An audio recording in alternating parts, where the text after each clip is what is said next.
యాత్రలో గోకర్ణంలో అయితే ఇప్పుడైతే ఫ్రెషప్ అయ్యి దర్శనానికైతే వెళ్ళడం వర్ష దర్శనాలు అయితే జరగడం అయితే జరిగింది గోకర్ణం.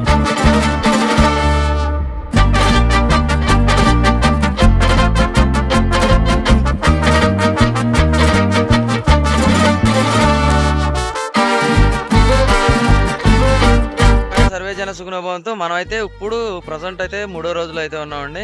ఈ కర్ణాటక యాత్రలో గోకర్ణంలో అయితే ఇప్పుడైతే ఫ్రెషప్ అయ్యి దర్శనానికి అయితే వెళ్ళడం అయితే జరుగుతుందన్నమాట. ఇప్పుడు మన సముద్ర తీరాన్ని అయితే ఉండడం అయితే జరిగింది. ఇక్కడ మొత్తం అందరూ కూడా 30 మందికి ఫ్రెషప్ అయిపోయారు. ఇప్పుడు టెంపుల్ కాడికి వెళ్ళడం అయితే జరుగుతుంది. ఇప్పుడు టెంపుల్ కాడికి వెళ్ళి దర్శనాలన్నీ చేసుకున్న తర్వాత మురుడేశ్వరం అయితే వెళ్ళడం అయితే జరుగుతుంది. నెక్స్ట్ టెంపుల్ ఇప్పుడు టెంపుల్ కాడికి వెళ్ళిన తర్వాత దర్శనాలు ఎలా జరిగి అన్ని కూడా పూర్తిగా అయితే వివరించడం అయితే జరుగుతుంది అనమాట. ప్రతి ఒక్కరు కూడా మన ఛానల్ని చూస్తూనే ఉండండి, లైక్ చేయండి, షేర్ చేయండి, కామెంట్ అయితే చేయాలి. ఈ గోకర్ణంలో ఉన్నది ఆత్మలింగం అనమాట. మనకి స్టోరీ అయితే మీకు ఆల్రెడీ తెలుసు కండి. విఘ్నేశ్వర స్వామి వారు అయితే కింద పెట్టేయడం అయితే జరుగుతుంది కదా, ఇదే బీచ్ లో అయితే పెట్టడం అయితే జరిగిందని చెప్పడం అయితే జరుగుతుంది. రావణాసురుడికి ఆత్మలింగాన్ని తీసుకెళ్ళనివ్వకుండా ఇలా అయితే చేయడం అయితే జరిగిందని మీ అందరికీ తెలుసు. ఇప్పుడైతే బీచ్ దగ్గర అయితే మనం ఉండడం అయితే జరిగింది. బీచ్ కాడి నుంచి అయితే టెంపుల్ దగ్గరికి అయితే వెళ్ళడం అయితే జరుగుతుంది. శివాయ సర్వే జన సుఖనోభవంతో మనం అయితే గోకర్ణంలో అయితే దర్శనాలన్నీ కూడా చాలా అద్భుతంగా అయితే దర్శనం అయిందండి. స్పర్శ దర్శనం అయింది. ప్రతి ఒక్క భక్తుడికి కూడా స్పర్శ దర్శనం అయితే చేయించడం అయితే జరిగింది అనమాట.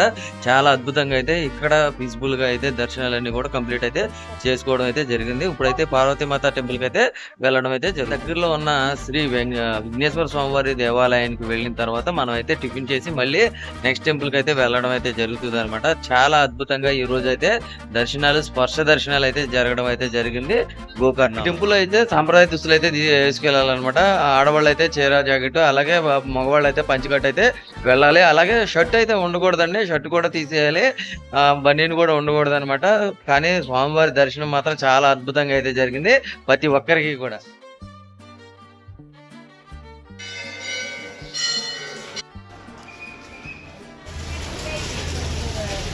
గోకర్ణంలో ఇప్పుడైతే స్వామివారి విఘ్నేశ్వర స్వామివారి అయితే టెంపుల్ అయితే దర్శనం అయితే చేసుకోవడం అయితే జరిగింది అనమాట. ఒకసారి అయితే మనం అయితే క్లియర్ గా అయితే చూడొచ్చు.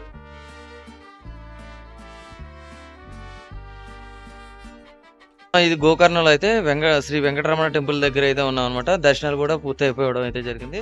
ఇప్పుడు మీరు చూస్తున్న గోకర్ణంలో ఉన్న కోనేరు అండి. కోనేరు చాలా అద్భుతంగా అయితే ఉన్నది. ప్రతి ఒక్కరు కూడా ఇక్కడికి వెళ్ళినప్పుడు, గోకర్ణం వెళ్ళినప్పుడు ఈ కోనేరు కూడా చూస్తారని నేనైతే మనస్ఫూర్తిగా కోరుకుంటున్నా. ఇప్పుడు వరకు గోకర్ణం టెంపుల్ అయితే చూపించడం అయితే జరిగింది కండి. అందరికీ కూడా నచ్చిందని అనుకున్నా. ఇక్కడి నుంచి అయితే మనం మురుడేశ్వరం అయితే వెళ్ళడం అయితే జరుగుతుంది. చాలా అద్భుతంగా అయితే ఈ టెంపుల్ అయితే ఉన్నది. ఇలాంటి మంచి మంచి వీడియోలన్నీ కూడా మీరు అందరూ కూడా చూడాలంటే ఎంజీ రాజు ట్రావెల్స్ని సబ్స్క్రైబ్ చేసుకోవాల్సిందిగా కోరుచున్నా.